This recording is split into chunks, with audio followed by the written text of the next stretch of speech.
Hello all the aspirants. स्वागत है आप सभी का इस वीडियो में। मैं कई बार कहता हूं कि क्या सिर्फ ऑर्गेनिक और इनऑर्गेनिक से पेपर क्वालिफाई किया जा सकता है, और मैं थोड़ा डिसफेवर करता हूं इस चीज को। लेकिन काफी हद तक रचना ने मुझे इस बात पर गलत साबित कर दिया है, और इस बार उन्होंने सीएसआईआर नेट में रैंक हासिल करी है 36, और मात्र एक नंबर से वो जीआरएफ में रह गई।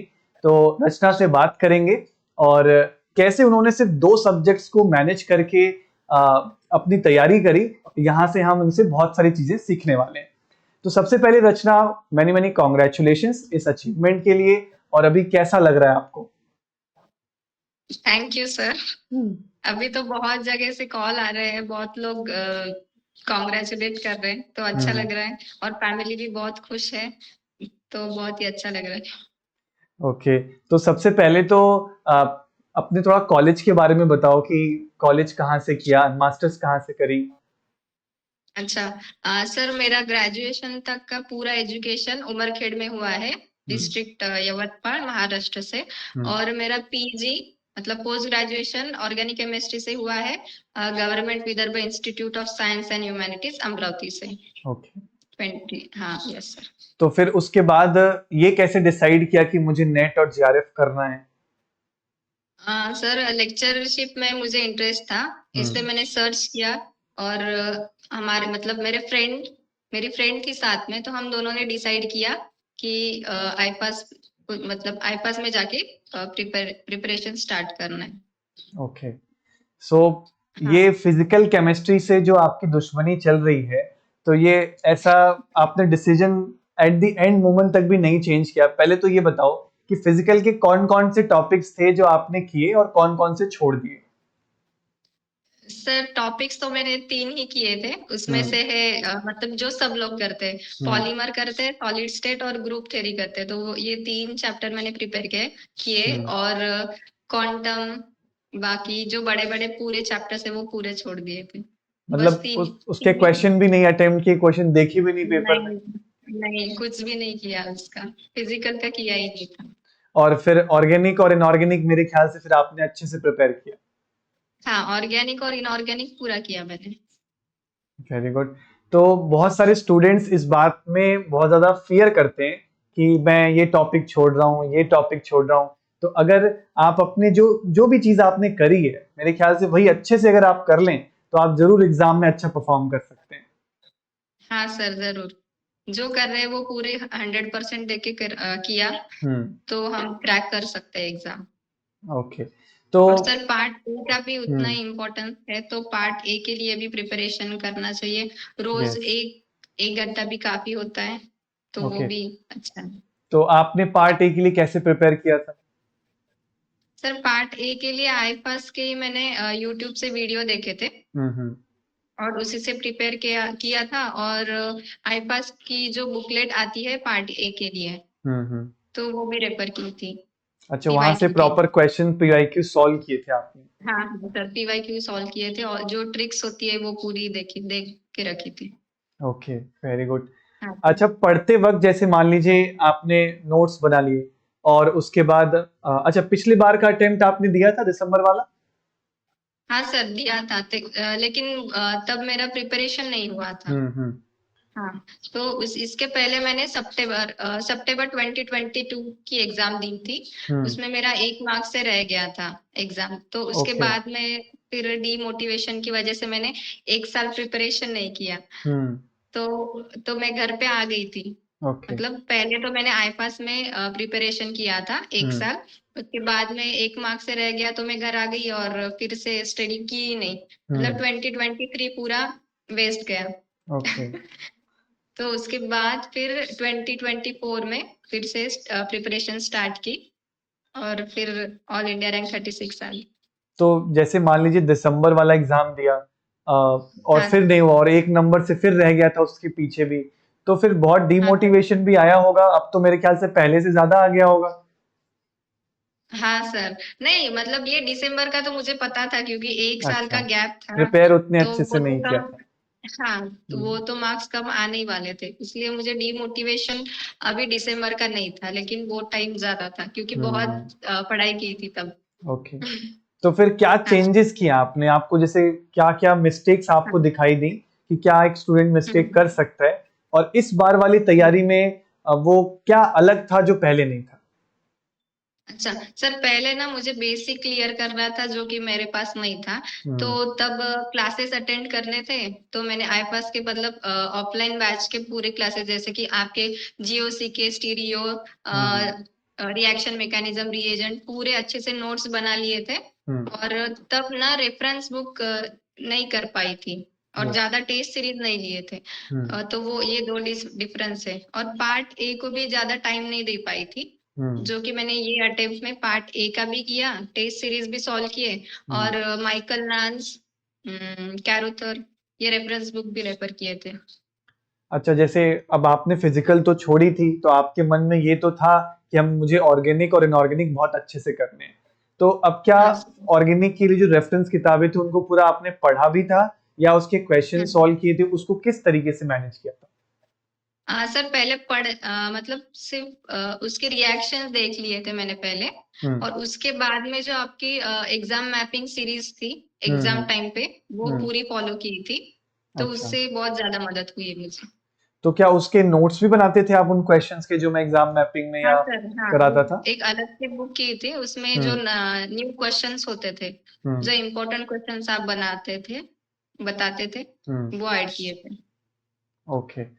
तो हाँ। टेस्ट और क्या क्लास आप? बोर्ड से भी बहुत हम्म। सारे क्वेश्चंस आते हैं सर। आप जो यस। नोट्स बना के देते हैं हम्म। आईपास में, हम्म। उससे तो क्वेश्चंस आते ही है। यस, बिल्कुल। देखो, वहां से ऑफ कोर्स आपको जब आपने एग्जाम मैपिंग अटेम्प्ट किया होगा तो बहुत सारे क्वेश्चंस वहां से आपको हेल्प लगी होगी। तो हाँ सर। आप ये बताओ कि बीच बीच में टेस्ट देना कितना इंपॉर्टेंट था? क्या आपने अपने आप को रेगुलर टेस्ट दिया या सिर्फ एग्जाम से पहले ही कुछ मॉक टेस्ट लगाए थे?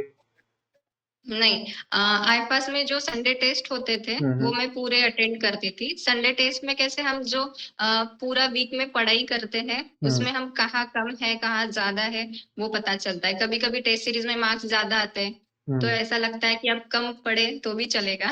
लेकिन नेक्स्ट टेस्ट सीरीज में पता चलता है कि कम मार्क्स आ गए, तो नहीं, अब पढ़ना पड़ेगा। तो हम्म। ये हेल्प हो जाती है मतलब बैलेंस एक होने वीकली बैलेंस असेसमेंट करने में। आपको मिलता रहता है कि हाँ। अभी गलत जा रहे हैं, अभी सही जा रहे हैं। हाँ सर। ओके। और क्वेश्चन प्रैक्टिस करने के लिए क्या इस्तेमाल करते थे? कैसे क्वेश्चन, जैसे टॉपिक पढ़ा तो क्वेश्चन कहाँ से हम्म। प्रैक्टिस करते थे फिर? सर पूरा आईफास का ही मटेरियल है मेरे पास। अभी अच्छा। रिसेंटली जो क्वेश्चन पीवाईक्यू बुक्स है और उसके सॉल्यूशन है, उससे मैं करती थी। अच्छा। मतलब चैप्टर प्रिपेयर कर लिया, रिवाइज कर लिया, उसके बाद में पूरे पीवाईक्यू सॉल्व करती थी। ओके। हाँ, और और जहाँ डाउट वहां पे आईपास के टीम से पूछ लेती थी, मतलब आपसे, हम्म। ओके। धीरज सर से, नदीम सर से। हम्म। सो अभी मॉक टेस्ट वगैरह जो होते हैं एग्जाम से पहले, तो क्या आपने हम्म। फुल लेंथ मॉक टेस्ट कितने दिए थे? अच्छा, फुल लेंथ मॉक टेस्ट मैंने 4-5 दिए थे। अच्छा। उसमें पहले पहले मेरा स्कोर 2-3 टेस्ट में अच्छा आया था, हम्म। 100 अबव आया था। ओके। एक टेस्ट में मेरा 85 से नीचे आया थे मार्क्स। हम्म। तो फिर मैंने छोड़ दिया था मॉक टेस्ट देना, मतलब लास्ट के मंथ 15 डेज पहले ही मैंने छोड़ दिया था। उसके पहले मैंने मॉक टेस्ट दिए थे। तो उन लास्ट के 15 डेज में फिर क्या किया? मॉक टेस्ट तो चलो देना 15 दिन पहले आपने डिसाइड कर हाँ। लिया, तो फिर उन दिनों में क्या हाँ करते थे?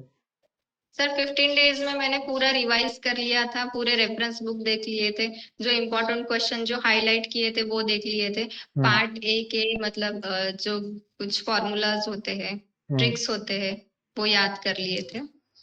ओके। और हाँ। जैसे मान लो कि कोई स्टूडेंट आपको देख रहा है, उसका एक हम्म। दो अटेम्प्ट उसने दे लिया है और उसका हम्म। नहीं निकल रहा, उसने भी आपकी तरह फिजिकल केमिस्ट्री नहीं करी है, तो आप उसको हम्म। क्या सजेस्ट करोगे कि कहाँ वो गलत हम्म। जा सकता है और क्या वो चेंजेस करे कि उसको रिजल्ट देखने को मिले? पहले तो डीमोटिवेट नहीं होना है, और मैंने जैसी गलती की थी, 1 साल पढ़ाई नहीं की थी, वो हम्म। बिल्कुल नहीं करना है, क्योंकि कंसिस्टेंटली पढ़ाई करने के बाद रिजल्ट नेक्स्ट टाइम आता ही है। हम्म। और दूसरी बात ऐसी है कि फिजिकल केमिस्ट्री नहीं किया तो ऑर्गेनिक और इनऑर्गेनिक परफेक्ट करना पड़ेगा। एक भी क्वेश्चन छोड़ नहीं सकते हम। हम्म। और मुझे लगता है अब लग रहा है, क्योंकि मेरा जेआरएफ 1 मार्क से रह गया, तो फिजिकल का और एक बड़ा चैप्टर अगर ले लिया होता, पढ़ लिया होता, तो अच्छा होता। तो फिजिकल भी पढ़ना पड़ेगा। यस, तो मेरे ख्याल से अगर जो बच्चा तीनों सब्जेक्ट्स को करेगा तो उसके लिए शायद रास्ता और हाँ आसान हो जाएगा। हाँ सर, वो अच्छा हो जाएगा। खैर, आपने 2 सब्जेक्ट से ही बहुत अच्छा परफॉर्म किया है। अगर आप मेरे ख्याल से अब आने वाले टाइम में जेआरएफ के लिए देने ही वाले हो आप अटेम्प्ट, तो कुछ टॉपिक्स को इंक्लूड कर लोगे तो मेरे ख्याल से वो बैरियर भी क्रॉस हो जाएगा। और इस बार भी हाँ 1 मार्क्स की बात है तो बुरा तो लग रहा होगा काफी। हाँ सर, मेरा एलएस में 136 मार्क्स आ गए हैं, लेकिन 1 मार्क्स से जेआरएफ जेआरएफ रह गया है, इसलिए थोड़ा बुरा भी लग रहा है। अगर चलिए, एक कोई मार्क्स नहीं। एक क्वेश्चन में जो सिली मिस्टेक हुई है वो नहीं होती, तो आज 4 मार्क्स आ गए होते। खैर, कोई बात नहीं। देखो, सिली मिस्टेक्स तो हमेशा होते रहते हैं, हम उसको कभी भी कंप्लीटली अवॉइड तो नहीं कर सकते। अब हाँ यहाँ सर। से आगे के क्या प्लान्स बनाए हैं? सर अभी तो पीएचडी के लिए एडमिशन लेना है, हम्म और जहाँ पे वैकेंसी आएगी असिस्टेंट प्रोफेसर के लिए वहाँ हम्म अप्लाई करना है, इंटरव्यूज देने हैं बस। ओके, मतलब असिस्टेंट हाँ प्रोफेसर सर। का ही मेन टारगेट बना रखा है, या हाँ, पीएचडी असिस्टेंट भी प्रोफेसर करने का के लिए, ऑप्शन खुला हुआ है? मतलब साइड वाइज पीएचडी करनी है, लेकिन असिस्टेंट हम्म प्रोफेसर का ही टारगेट है। ओके, सो हाँ आपके ये जो पूरा जर्नी रही, इसमें किसका सबसे ज्यादा कंट्रीब्यूशन था, और आप इस पूरी सक्सेस का क्रेडिट किसको देना चाहोगे? सर, सबसे ज्यादा क्रेडिट तो मेरे फैमिली मेंबर का है, जिन्होंने मुझ पे विश्वास करके मुझे प्रिपरेशन करने के लिए फिर से पुणे में भेजा, यस। और स्टडी करने के लिए मोटिवेट किया है। और उसके बाद में पूरा क्रेडिट उसके बाद में आईपास की टीम को, जिसने स्क्रैच से लेकर पूरा advance organic chemistry, inorganic chemistry और फिजिकल का भी जो कुछ भी मैंने किया है उसमें मुझे सपोर्ट किया है। जो कुछ भी मेरे सिली डाउट्स होते थे वो सब सॉल्व किए हैं, और बाद में तो मेरा हार्ड वर्क और स्मार्ट वर्क जो कुछ भी है। यस, बाकी सारा क्रेडिट आपका ही है, आपसे आपका क्रेडिट कोई नहीं लेने वाला। तो नहीं है। हाँ sir. So wish you all the best for your future. आपने इस बार बहुत अच्छा किया एग्जाम में, और सिर्फ 2 सब्जेक्ट को इतने अच्छे से करके यहाँ तक पहुंचना एक बड़ी बात है। मैं हर बार कहता हूँ कि रास्ता मुश्किल हो जाता है, पर आपने उस मुश्किल रास्ते पर चल के भी काफी आगे तक आए हो आप। So wish you all the best for the coming future, और बहुत बहुत शुक्रिया हमारे साथ अपने व्यूज शेयर करने के लिए। Thank you so much sir, thank you. Thank you.